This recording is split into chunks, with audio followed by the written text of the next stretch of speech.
Good afternoon. I am Madeleine Diamond here with Shea MacLeod to tell us all about her Cozy Mystery book club offering today. Yeah. Shea is a USA Today best-selling author of cozy mysteries and paranormal women's fiction. She has written over 100 novels spanning 15 series of paranormal women's fiction, cozy mysteries, and urban fantasy. Her books feature fierce heroines, quirky sidekicks, magical worlds, and page-turning plots that blend romance, mystery, and supernatural suspense. She is best known for the Sunwalker saga, a vampire urban fantasy romance, and Deepwood Witches mysteries, the Cozy Witch detective series, as well as her popular Lady Rample mysteries set in the 1930s. So, Shea, I can't wait to hear all about these 100 books. My first reaction was 100. Seriously? What is your Yeah. secret? And then I Yeah. Well, saw that you told us. yeah, I've been writing and publishing. Well, I've been writing a long time, but I've been publishing since 2011. So it's been a year or two for Well, those 100 books. still. Yeah. I've been busy. That's what I've been. Okay. Well, and Shea has written several craft books on write novels fast. So Mm, if anyone else is curious about how she writes novels fast, like I was when I went out and yeah. bought them, you can buy those from her as well. I Hmm. was interested in the writing fast with art journaling. Now, what is art journaling and why do we want to do that? Well, art journaling is it kind of came into popularity a few years ago, um, which is just basically it's a combination of a journal and an art book. Hmm. So people would do mixed media art, maybe collage art or a little bit of painting or whatever they wanted to do to express their artistic side, as well as maybe write little bits of poetry or little thoughts or whatnot. So I took that and applied it to plotting novels because I am of the generation that likes, to do things a little manually. Handwriting gets my brain working in a more creative way than typing alone will do. Very So, true. and yeah, and I enjoy, cutting out pictures and pasting things and using washi tape and stickers and, all of that sort of thing. So, it became a little more fun to use that to create a plot and keep track of characters and things of that nature. And so what I found was when I started doing that early on in my writing career, like my first novel took me 10 years to write. you know I get it. and so I was like, well, I need to speed up the process a little bit here. Um, so that's why I was trying to find what my method was, because I realized that all of these other authors would talk about their methods and everyone was different and none of them worked for me exactly. Yeah. So I kind of came up with my own and I thought it worked really well and I taught other people how to do it, and it's very flexible, so you can apply it to, some people use it as just a way to get their creativity flowing. Some people use it as a world building type of a thing. Some people use it strictly for plotting a specific story. It's very, very flexible, and I have had a few people that had tried the method and found that it really sped up their ability to write. It sounds counterintuitive, but because you're making this journal of art Hmm. stuff, but it actually kind of speeds up the process and gives you a roadmap of where you're going. So, yeah. I can see that. Yes. I can't wait to try it. Well, you said you've been writing or publishing since 2011. What led you into writing? Oh well, I've always pretty much wanted to be a writer. when I was very young, I mean, I have to give props to my mother because my mother was a school teacher, and she taught up until I was born, and then she became a you could say a full time what do they call that now, Stay at home. executive, an Oh, executive of the household, sort of. I mean, that woman worked more than just about anybody I know. right. I don't like to say, oh well, she was just a stay at home mom. She was way more than that. But It's really a business. I it mean, and is you can do it really, well or you can do it poorly. yeah, and she did it well. But she still, she had that love of reading, that love of knowledge, that love of learning. And she passed it on to me. And I remember, we were really little, and we'd go down, we had the red radio flyer wagon, and we'd go down to the library that was like about 3 blocks away. And we'd go for story time, and I always came up with the maximum amount of books that they would let me drag home. Yeah. And I would just get lost in the story for hours. I mean, even my aunt said I was about 2, and they were babysitting me, I think because that was when my brother was born. And she said they had me in the back of the car, and I couldn't talk very well. Like, I had some words, but not full vocabulary. So she said, you were just babbling away back there. And she couldn't understand what I was saying most of the time, but she could tell from the cadence of my voice that I was telling a story. Uh-huh. So Oh. she's like, you couldn't even talk hardly, and you were telling stories. And yeah, so Okay. That's I think it was probably 10, and I read Agatha Christie's, and then there were none. And that's, I think, when it gelled in my mind that this was something a person did, and that a person could do this, yeah. and that is what I wanted to do. I think that's about the time that it really gelled in my mind, that that was the career I wanted to have. But of course, that took a while. Well, there's this thing like paying the rent Yeah, and things yeah, like that. So, exactly. but it's also called research. So, what kinds of Yes. research did you do in other careers? Oh gosh. Well, I mean, I've had I mostly had did office work, that sort of thing, Yeah. which always comes with learning to work with people and organize and things of that. So I did actually learn a lot of skills that help in the business side of things Hmm. because I was an office manager. I was the PA, or the personal assistant to like a regional manager. Hmm. All these different things, or the president of the company. Hmm. And I wasn't. I was the assistant to the president of the company. So I learned a lot of those skills, which actually has stood me in very good stead. But I was also a massage therapist. I was a nanny. I worked in a candy store, How So dreadful. I know it was really terrible, especially because we got a certain amount of candy free every Uh-huh. week. So yeah, I done lots of different things, and I lived abroad. That Oh, really, wow. I think that more than anything, it gave me the courage to go ahead and do it and publish, Mhm. because there isn't there isn't a thing that'll make you grow like moving to a different country.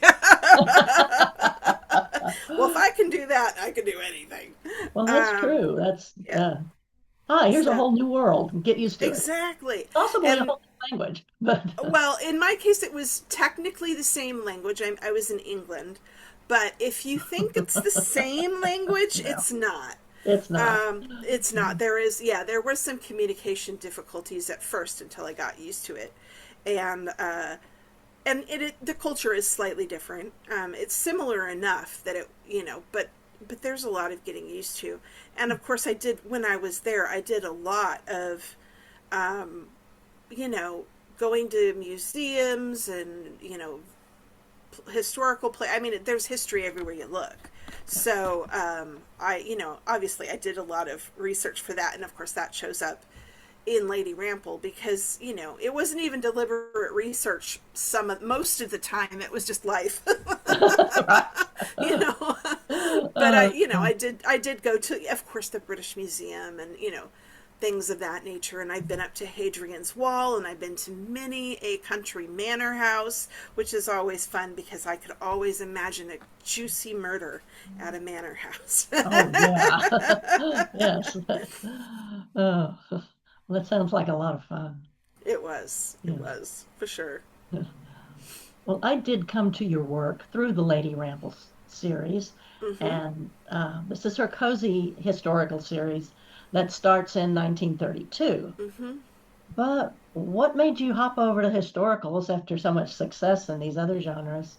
And why 1932?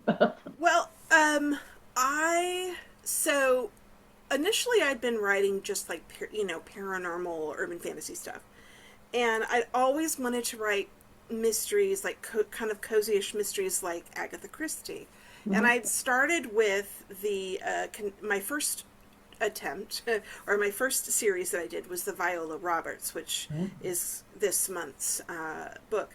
But not long after that, I had been reading. I had been. I'd been watching some older movies like from the 30s and whatnot. I always like bringing up baby and Mhm. my man Godfrey, things like that. And then I had a dream, an actual dream of a woman standing. She was standing at like one of these fireplaces in one of these stately homes Mhm. in like an outfit that you would see from that era.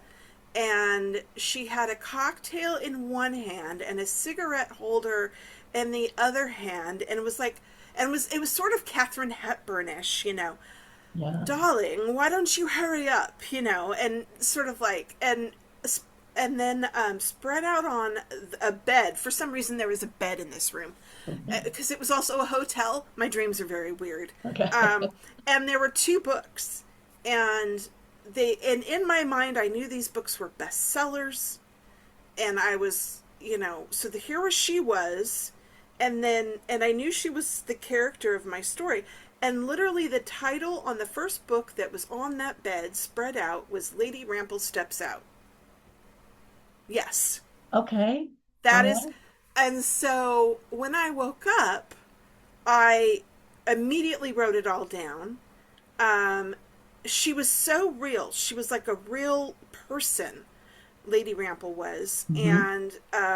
and I knew the title, and I knew the era. I love 1932. I picked 1932 because I wanted early enough in the 30s that we still had this sort of jazz era flapper vibe going on. Hmm. But I didn't want to get too close to World War II. Right. I get a little. There are some things that go on in the series, like in the second book of that series, that kind of involve that will eventually lead that way. But I didn't really want to write about war. Hmm. We have enough of that in the world. I just Yeah. Thank you. Yes, it's. I wanted to read about war. I would read the yeah, news. exactly. So I wanted something that was sort of in between. So we have that jazz era vibe, but we're a little bit later. We got the 30s glamour, and so I've been able to have a lot of fun with that.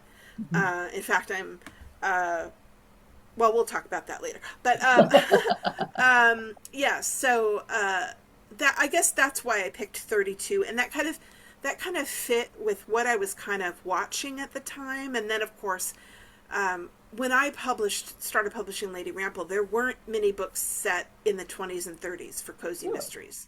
Oh. Yeah, there was only like there were maybe four or five fairly like mid-list traditionally published Hmm. authors, and only like one or maybe two indie authors who were doing Okay. it. So when I first started out, yeah, I was one of the, and then of course after I started publishing, there was kind of that surge, because that was the time when Franny Fisher, Miss Fisher Mysteries was Yes. on TV, and yeah, things like that. And Oh. then we had Downton Abbey, so people were really into this sort of historical thing. Yeah. And she's just one of my favorite characters. So Well, she does seem very real. She just jumps off the page. So. Well, I dreamed. She came to me in a dream, quite literally. So, Okay. yeah. Lovely. Lovely. Okay. Well, you hinted at what you're going to give us this month, but could you Yes. tell us a little Okay. more about that book? Right. So my Viola Roberts Cozy Mysteries was my first cozy series, and the first book in the series is called The Corpse in the Cabana, and it's perma-free. So I think you'll get a link to that in the email that goes out, just in case you don't have it yet. It's perma-free, and you can grab it. But the actual book is that for this month, April, will be the second book, which is The Stiff in the Study. So I love Astoria, Oregon, and if Mhm. you've ever seen The Goonies or Free Willy or Kindergarten Cop, all of those were filmed in Astoria, Oregon. Yeah, so it's kind of a coastal town, but it's technically on the Columbia River just Mhm. before it flows into the Oh, ocean. okay. Yeah. So it's technically, you could say it's a river town, but we kind of think of it as a coastal town. Okay. But it is an adorable town full of, Victorian houses, Mm. and it's just lovely. But it used to be a fishing town. It was fishing and lumber, and so it's got quite an interesting history. And I touch upon that a little in the series, but I thought it would be fun to have an author who lived in Astoria be my protagonist. So the first book, The Corpse in the Cabana, I got the idea because I was on the way to a writers' conference in Florida. Mhm. And I thought, how fun would it be to start off with her at a writers' conference in Florida? Okay. So that's what The Corpse in the Cabana is. And then the second book brings her back to Astoria, and there's a well-known, it is a beautiful old Victorian, it's a museum called the Flavel House. But if you watch The Goonies, it's the museum where his dad works. It's a beautiful, beautiful, gorgeous. If you look up Flavel House online, you'll probably recognize it. Oh, But great. it's gorgeous, and it was the biggest, fanciest house in town. Mm. Oh, yeah. Um, so it has quite an interesting history. But um, I've been there many times on everything from field trips to just personal research trips. And I love it. And of course, I had to have a murder there. Yeah. So, It's but required. yes, it's required. It's required. So Viola is another one. She's very dear to my heart because she was my first cozy mystery heroine. In my mind, I think when I was writing the series, I wanted her to be one of these people that just is sort of, she's a little bit of a busybody, but only in the best way. She is an author. She has to know things. Mhm. So to my mind, it was like, I love Melissa McCarthy. She's one of my Oh, favorite comedic yes. actresses. and, Right. and Right. so to my mind, I could see her playing Viola. Oh, Yeah. perfect. And so anytime I was trying to come up with some banana crackers thing that she would get up to, I would think, what would Melissa McCarthy do? Well, So that's certainly a wide. I You have know, like if infinite you choices there. exactly, because she's got so many Can movies she where she do does anything? so many.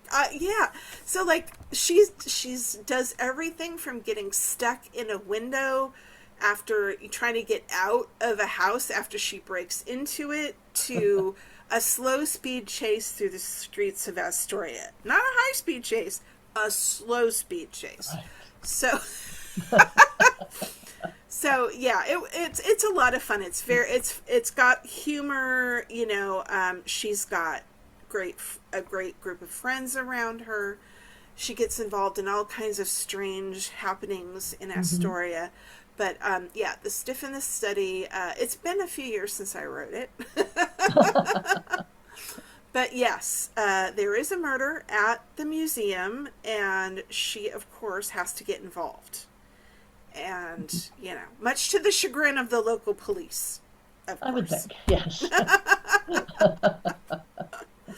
So but it was a lot of fun to write, and I hope people will enjoy it and check out the rest of the series because she's not as popular as Lady Rample, but she really deserves to be. Well, I look forward to meeting her. This sounds great. Oh, she's a hoot. She was a lot of fun to write. Yeah. Well, thank you. As I said, I will be looking forward to it. But, if she is from long ago, what Uh-huh. are you working on now? What can we look forward to in the near future from you? Well, first of all, I'm still writing Lady Rample. I'm working on like 14, book 14, Uh, something like that. But also, and that'll be out soon. And in the meantime, I'm also doing a Kickstarter campaign for the first Lady Rample book, making for this hardback edition. isn't that Um, beautiful? yeah, it's got the sprayed edges and the foiling, and I've got character art and all kinds of things in here. So um, That's wonderful. I have that up. And then I'm also working on, I've got some paranormal, they kind of are paranormal cozy mysteries, but also paranormal women's fiction. Hmm. So they're very woman oriented. And one of them is called Season of the Witch, and it's about a woman who turns 46 and hits perimenopause and suddenly has magical powers and discovers she's a witch. So she moves to, and you'll see a theme here, she moves to a magical town on the Oregon coast. Yes. Where do they get these ideas? A lot of Oregon coast going on here, and then another one. So I'm working on. I have a book that I finished the. It's called Brooms Out, and it is in the process of rewrite, so it'll also be out soon. And I also have a series called Edwina Gale, Paranormal Investigator. And now she's also in an Oregon town, but this one is inland. It is on a river, and it's a cute little town full of antique shops and cafes. And she is a 60-something witch who runs a diner, makes pies, and solves supernatural crimes. Oh, While yeah, she's at it. yeah. So her boyfriend is the chief of police of the town, and he's not supernatural, but he knows she is. And so when things are a little bit spooky, he calls her in to help him, and because unlike some other, I don't like when people are really capable or they have skills that are beyond, I don't like when the person they're with is like, oh, you can't do this because you're, so he doesn't coddle her. He knows she's kind of a badass. Hmm. So he lets her do her thing and encourages her. And I wanted to show kind of that supportive relationship. But again, everything I do has kind of a little bit of a kick-ass heroine. Hmm. Um, it all has humor because I can't not do ridiculous things. Yeah, this is Uh, why. yes, and it's usually in a little cute cozy town because of course that's cozy mystery, right? Right. And typically in Oregon, although also clearly England as well. I've kind of, those are the two places. Oregon and England are kind of the Mhm. two places that I've done. I mean, I have side, like sometimes I have one that takes place in, like a book takes place in France or a Right. book takes place in Florida, but for the most part they take place in Oregon and England. So Well, that sounds very exciting, and I'm looking forward to those books and the future ones. So thank you very yes, much for joining us today, Shea. thank you so And much for having me. sure, everyone go out and get those books now.